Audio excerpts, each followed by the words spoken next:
Dans un pays fort lointain, vivait un meunier qui avait 3 fils.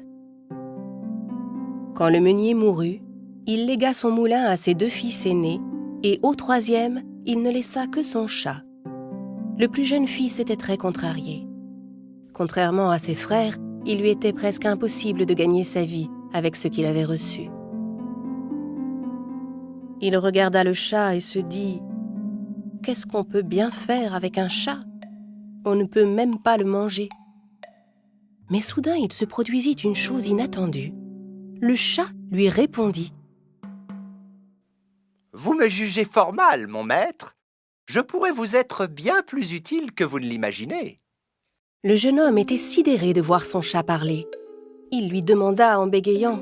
« Mais comment est-ce possible ? » ?»« Si vous m'apportez un grand sac, un chapeau et une bonne paire de bottes, maître, je vous montrerai ce que je sais faire. » Revenant un peu de sa surprise, le jeune homme se dit « Si ce chat peut parler, il doit savoir bien des choses. » « Très bien, nous allons voir. »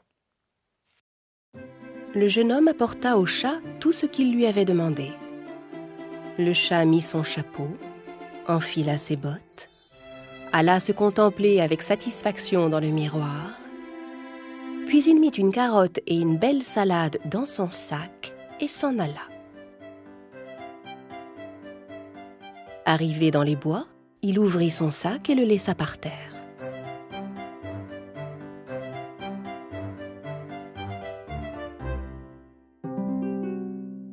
Peu après, attiré par le parfum des légumes frais, un lapin s'approcha. Et pour manger la salade et la carotte, le lapin entra dans le sac. C'est alors que le chat bondit sur le sac et le noua rapidement, piégeant le lapin à l'intérieur. Mais au lieu d'apporter le lapin à son maître, il se rendit au château du roi. Là, il dit aux gardes qu'il souhaitait voir le roi. Stupéfaits de voir un chat parler et porter des bottes et un chapeau, les gardes le conduisirent aussitôt devant le roi.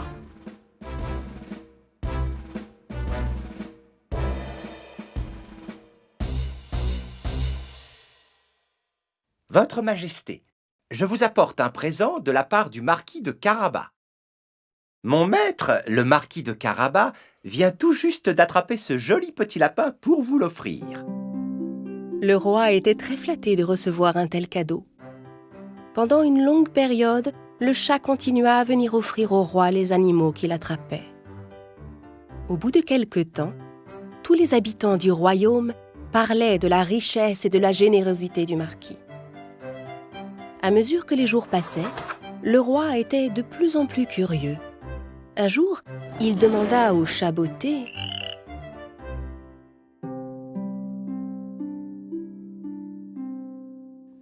Votre maître est-il jeune ? » ?»« Oh oui, il est jeune et fort beau, monseigneur. »« Et est-il riche ? » ?»« Oui, très riche, votre majesté, et il serait extrêmement honoré de vous recevoir un jour dans son château. » Le roi et la reine étaient enchantés à l'idée de pouvoir enfin faire la connaissance de ce beau seigneur. Si ce que dit le chat botté est vrai, je pense que nous avons trouvé le mari idéal pour notre fille et un successeur parfait pour notre royaume, dit la reine. Quelques jours plus tard, le chat botté entendit dire que le roi et la reine étaient sortis en ville avec leur fille. Voilà enfin l'occasion que j'attendais. Il courut voir son maître. Maître, nous devons aller à la rivière immédiatement. Venez avec moi, vite! Le jeune homme ne comprenait pas ce qu'il se passait, mais il fit ce que le chat lui dit. « Mais pourquoi sommes-nous ici ? » ?»« Pour nager, maître. »« Nager ? Mais je ne sais pas nager, moi. » »« Tant mieux. Maintenant, enlevez vos vêtements et plongez immédiatement dans la rivière. Croyez-moi, vous ne le regretterez pas. » Le jeune homme lui obéit et entra dans l'eau de la rivière. Pendant ce temps, le chat botté alla cacher ses vêtements derrière un buisson. Quand le carrosse du roi passa près de la rivière, le chat se précipita vers lui comme pris de panique. « À l'aide! À l'aide! Mon maître, le marquis de Carabas est en train de se noyer !» Le roi envoya aussitôt ses gardes le secourir. Et pendant qu'il sortait le jeune homme de l'eau, Le chat botté expliqua au roi que des voleurs avaient pris les vêtements de son maître.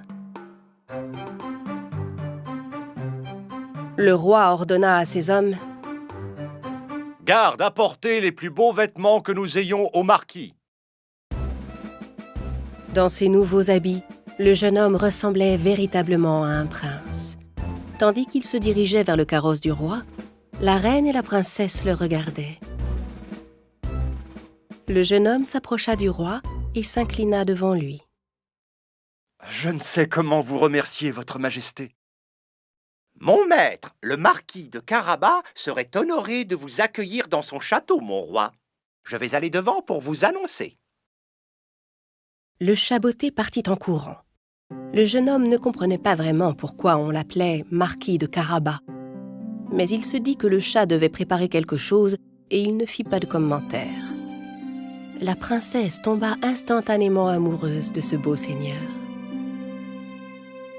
De son côté, tandis qu'il courait vers un château qui appartenait à un terrible géant, le chat botté ordonnait à tous les fermiers qu'il croisait: Votre roi approche. S'il vous demande à qui sont ces terres, dites que ce sont celles du marquis de Carabas. Ou bien, il vous punira. Sur toutes les terres qu'il parcourait, le chat répétait la même chose à tous ceux qu'il croisait. Et quand le carrosse du roi passait, les gens, par peur des représailles, lui répondaient exactement ce que le chat leur avait dit. Le roi était très surpris que le marquis puisse posséder autant de terres, mais il était ravi de l'apprendre. Pendant ce temps, le chat botté arriva au château du géant et frappa à la porte. La porte s'ouvrit dans un grand bruit. En voyant un chat qui portait des bottes et un chapeau, le géant fut très étonné. Mais quand il l'entendit parler, il fut encore plus surpris. « Bien le bonjour, votre grandeur !»« Mais qui es-tu? Et qu'est-ce que tu fais dans mon château ?» Le chat botté commença à mettre son plan en œuvre. Eh bien, laissez-moi vous expliquer la chose, monseigneur. Je suis un fidèle serviteur du roi et le roi m'a beaucoup parlé de votre habileté à utiliser la magie. Oui, il a raison. Par exemple, il paraît que vous êtes capable de vous transformer en énorme lion, est-ce vrai? Bien sûr que je le peux. C'est même très facile pour moi. Utilisant alors son incroyable magie, le géant se transforma en un énorme lion. Terrorisé, le chat botté sauta aussi haut qu'il le put. Très bien, très bien. C'est très convaincant. Le géant se retransforma pour retrouver sa forme initiale. C'était très impressionnant. En revanche, j'imagine qu'il vous est impossible de vous transformer en une toute petite créature, n'est-ce pas? Ce serait trop compliqué. Trop compliqué? Je peux me transformer en n'importe quel animal. Ah oui? Voyons voir. Vous pourriez vous transformer en une toute petite souris? Le géant rit tellement fort que le chat eut du mal à rester sur place. Et le géant utilisa à nouveau sa magie pour se transformer en souris.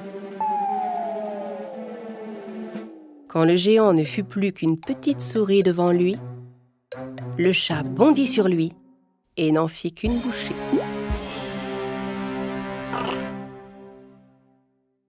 Pendant ce temps, le carrosse du roi approchait du château.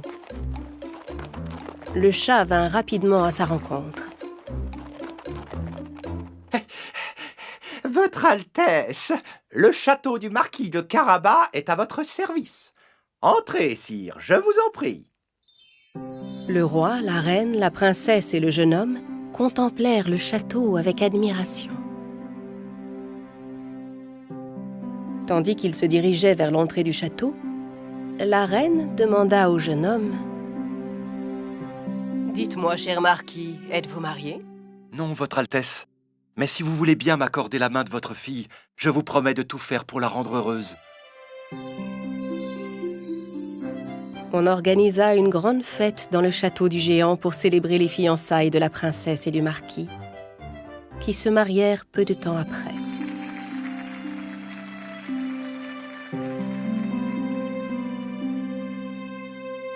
Vous voyez, mon maître, je vous avais bien dit que je pourrais vous être utile à quelque chose. À partir de ce jour, le chat resta pour toujours le fidèle serviteur du marquis et de la princesse. Et ils eurent tous ensemble une vie longue et heureuse.